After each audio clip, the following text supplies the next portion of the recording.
They didn't need telescopes or satellites. They looked up and saw the universe itself speaking. To the native tribes of America, the stars were not distant fires. They were ancestors, guides, and keepers of life's great rhythm. For thousands of years before the first compass was ever carved, native peoples looked to the heavens for direction, time, and meaning. The night sky wasn't just decoration, it was a living map. From the forests of the Great Lakes to the mesas of the Southwest, every tribe had its own way of reading the stars. The Lakota saw the sky as a mirror of the earth. The constellations above them reflected sacred sites below, mountains, rivers, and places of power. The Navajo called the Milky Way Yikais Daha, that which awaits the dawn. To them, it was a celestial pathway, the trail taken by the holy people when they created the world. Each star told a story. Each constellation marked the turning of the seasons, the migrations of animals, and the flow of rivers. The universe, to them, was not something to be conquered, but something to live in harmony with. In native cosmology, balance ruled everything. The earth below and the sky above were twins, one reflecting the other. The Hopi believed that the stars were the campfires of the spirits who watched over the people. When a person died, their spirit journeyed upward to join those fires, becoming a guardian for those who remained. The Lakota saw the sky as a great dome, the realm of Wakantanka, the great mystery. Each celestial event, a comet, an eclipse, a shooting star, carried meaning. It wasn't superstition, it was communication. To the Cherokee, the sun and moon were not just celestial bodies, but beings, entities with will and emotion. Their stories explained eclipses, solstices, and the eternal dance between light and darkness. For tribes who traveled across vast plains or paddled down endless rivers, the stars were a compass that never failed. The Pawnee, known as the Star People, aligned their villages and sacred lodges with the heavens. Their most sacred star was Morning Star, the bringer of life and renewal. When it rose before dawn, it marked the time for planting, the start of new life. The Inuit of the far north relied on constellations to navigate the frozen tundra, where landmarks disappeared beneath snow and ice. They followed Kilugtuk, the North Star, to find their way home, even in the blinding white of endless winter. Farther south, the Chumash along the California coast used the stars to sail between islands. They mapped constellations onto rock paintings, silent guides across the waves.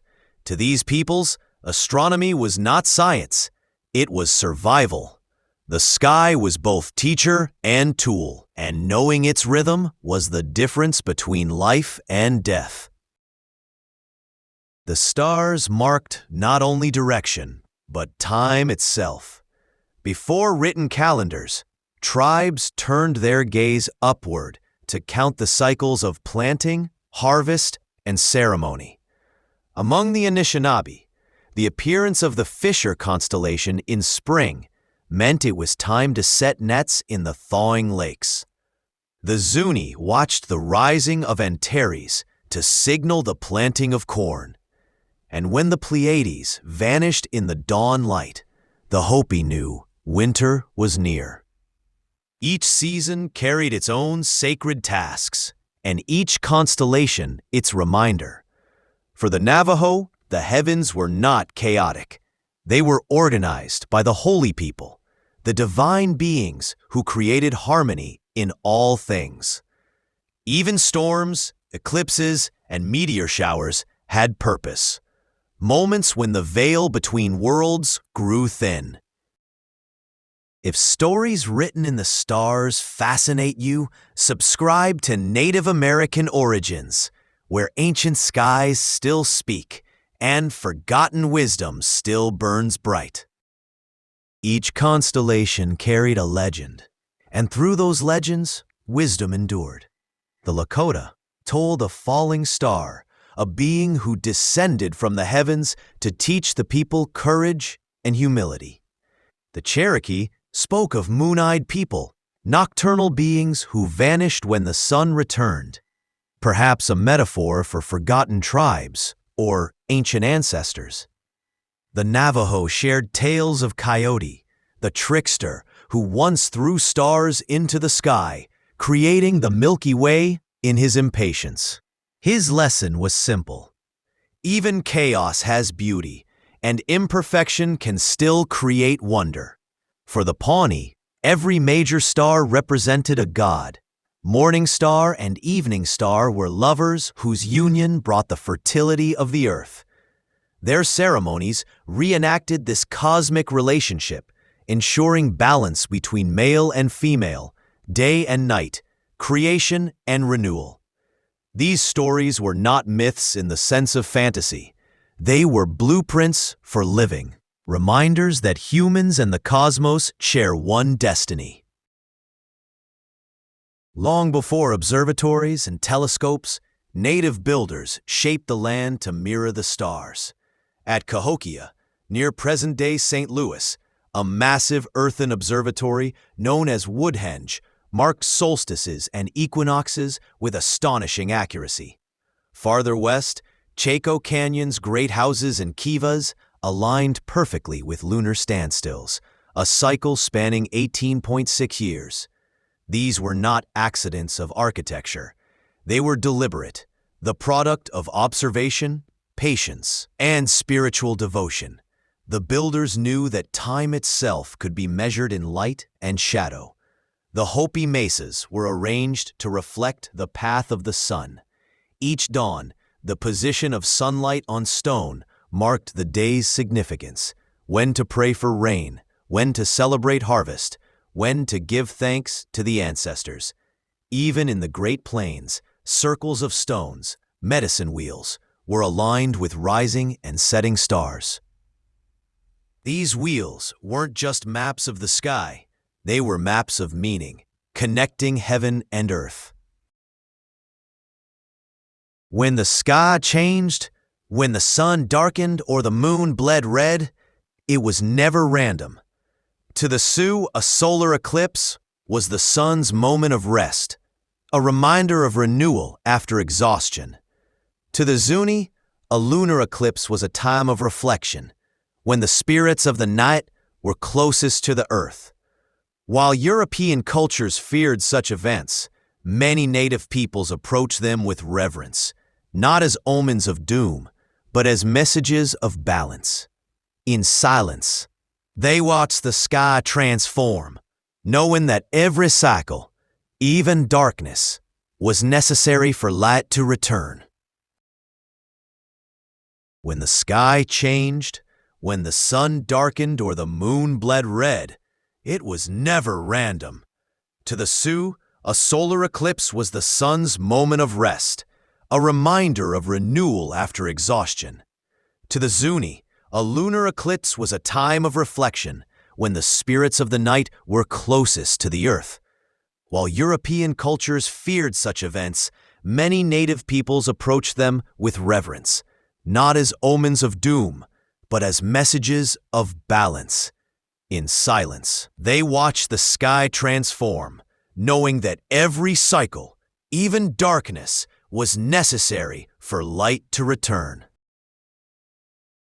Astronomy was taught not through charts or books, but through stories by the fire and lessons under the open sky.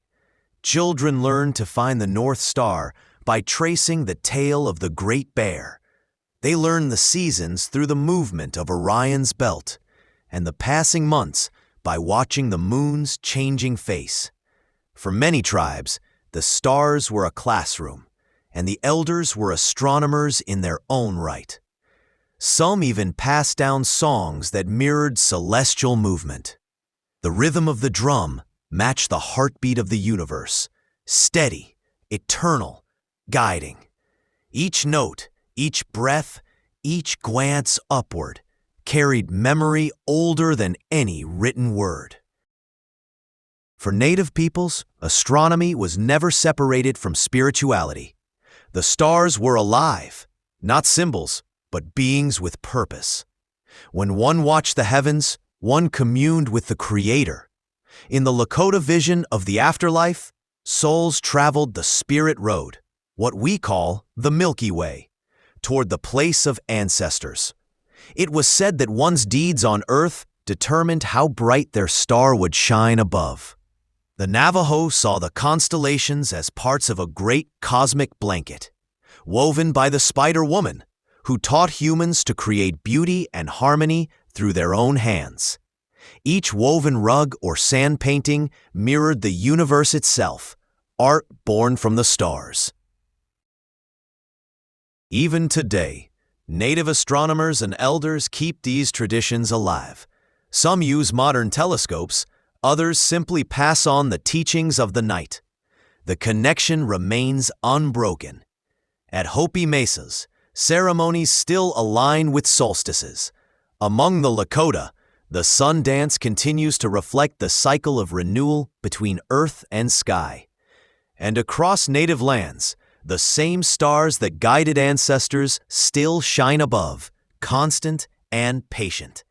In an age of satellites and neon skies, the wisdom of the first peoples reminds us of something we've forgotten, that the universe doesn't need to be explored to be understood. It only needs to be respected. When we look up tonight, we see what they saw, the same stars, the same endless mystery. To the native peoples, the heavens were not far away. They were home.